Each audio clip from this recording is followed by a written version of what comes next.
Hey everyone, it's Laura here from makingcardsissun.com and welcome to another card making video tutorial.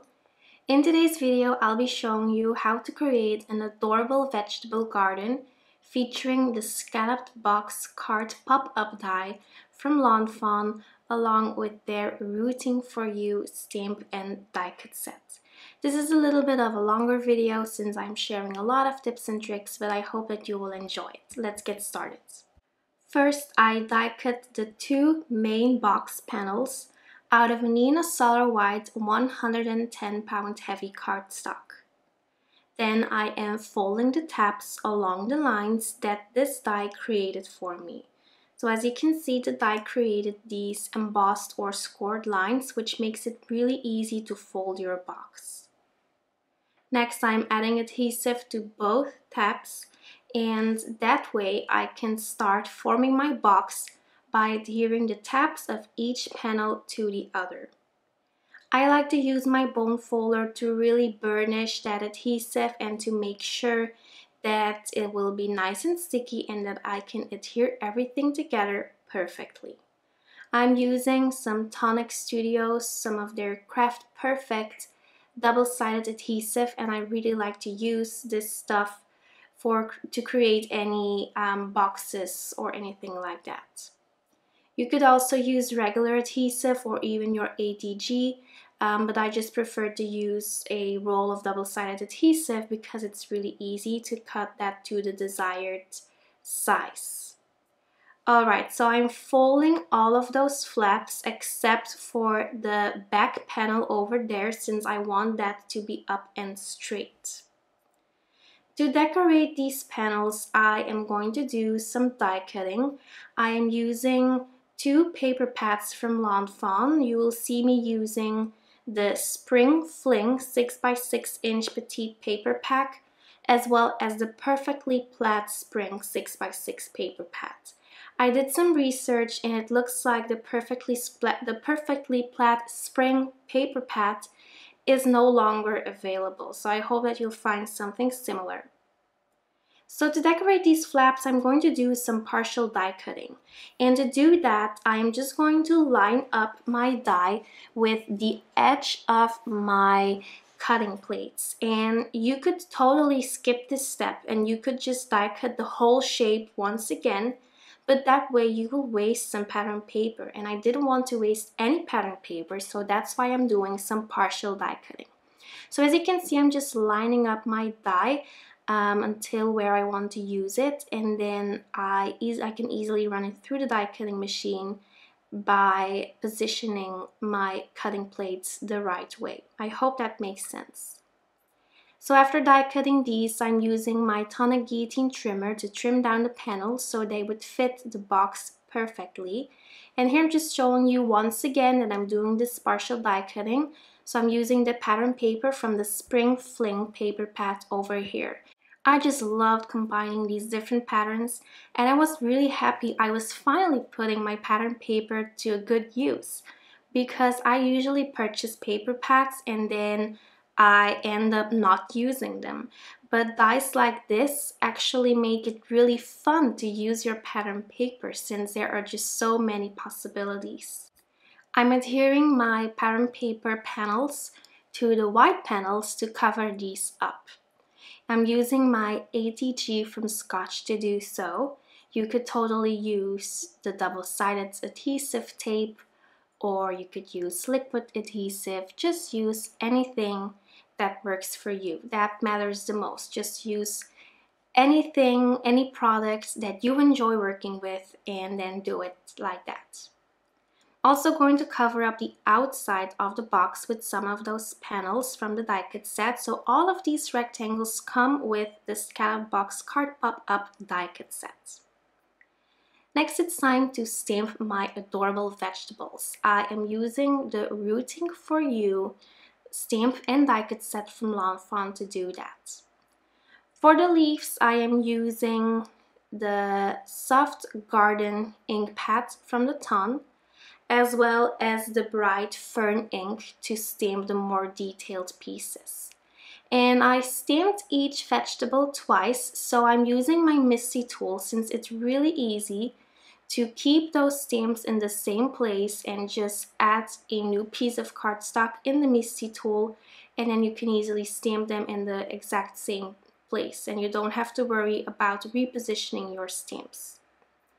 For the turnip, I used Hero Art's Soft Blossom ink for the pink part, and then for the turnip itself, I used Vanilla Frosted Cupcake from the Ton.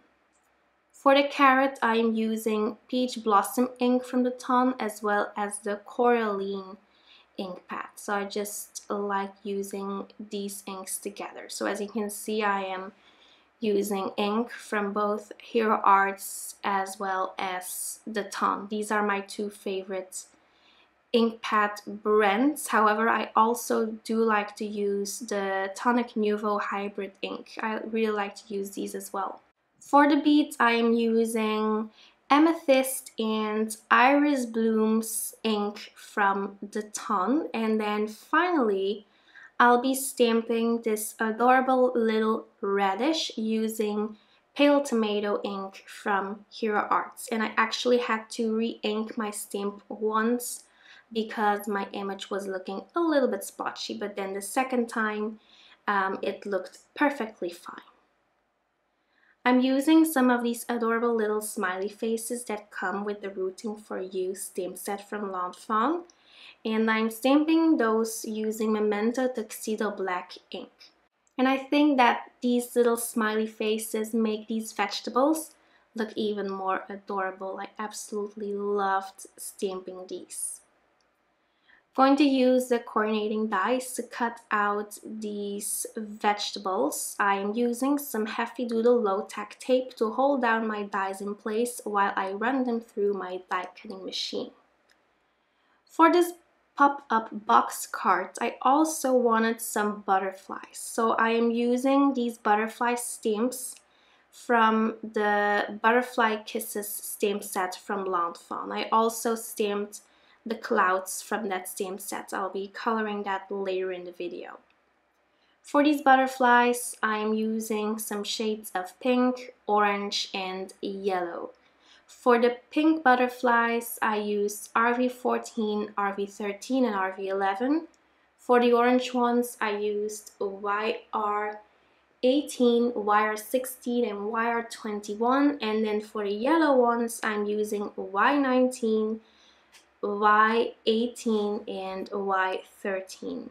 I'm adding a little bit of shading to these clouds using a BG10 Copic marker.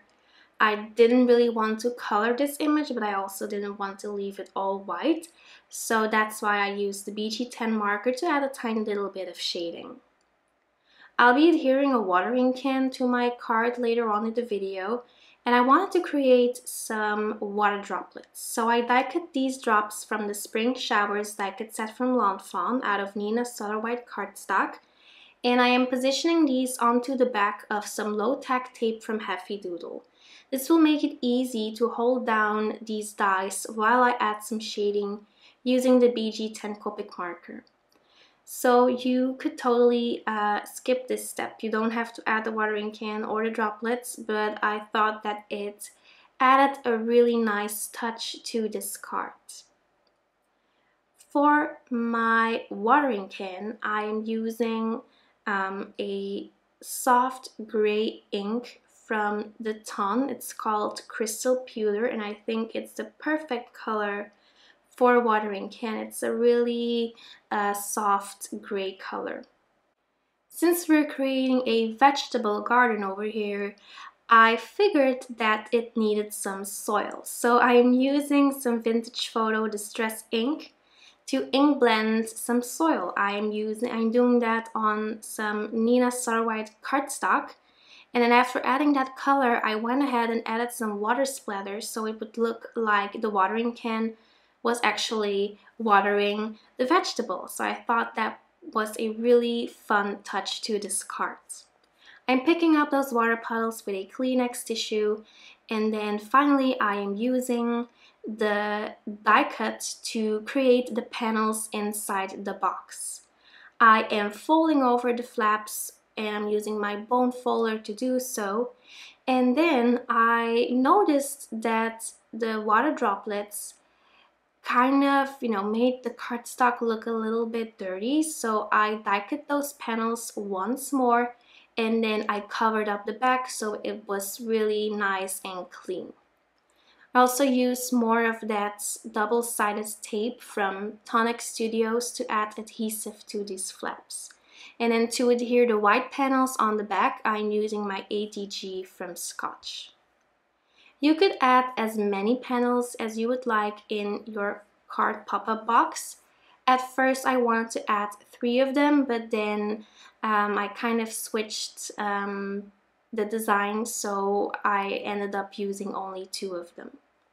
I'm removing the backer sheet from the adhesive, and then I am lining up my panels inside the box. I made sure to line these up straight so that the box would close nicely, because you can close up this little box, you can actually fold it flat so it's easy to mail out.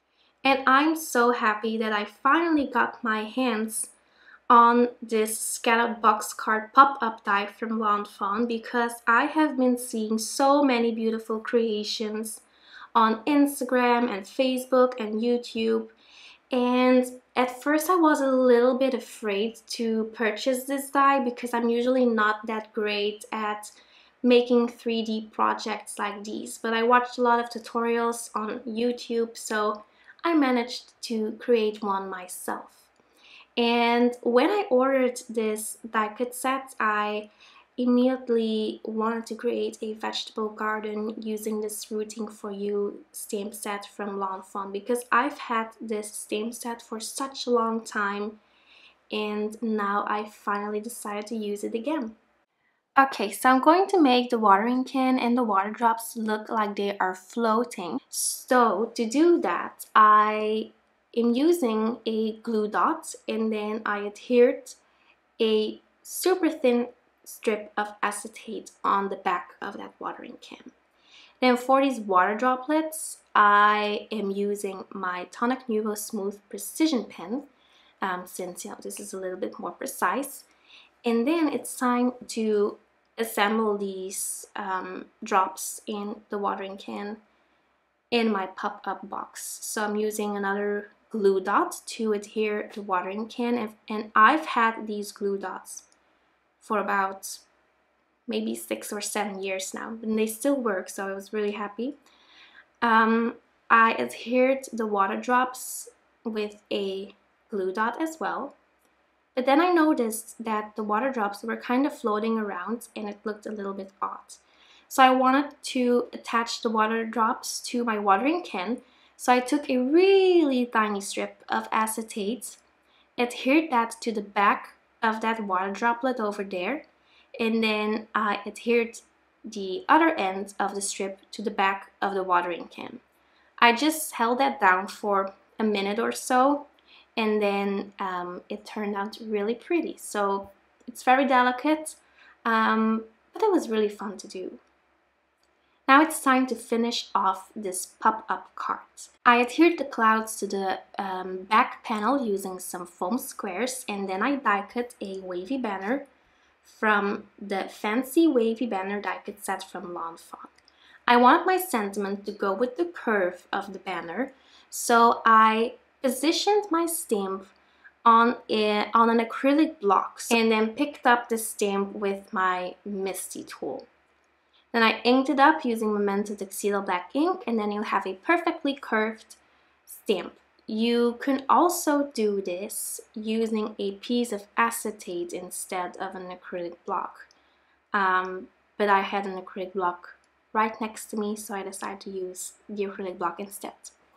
Okay, so I adhered the banner to my pop-up card box using foam adhesive, and then I'm using more foam adhesive to adhere those little butterflies. Finally, I'm going to add some sparkle to these using my Spectrum Bar shimmer pen, like I always do, and then of course I can't just leave it like that, so I am using Tonic Nuvo Crystal Glaze to add just a little bit more shine and glitter and dimension to these butterflies. And that finishes up my vegetable garden scalloped pop-up box card featuring lawn fawn goodies. Thank you so much for stopping by. Make sure to subscribe to my channel and click the bell icon to receive notifications when I upload a new video. I'll see you very soon. Bye bye!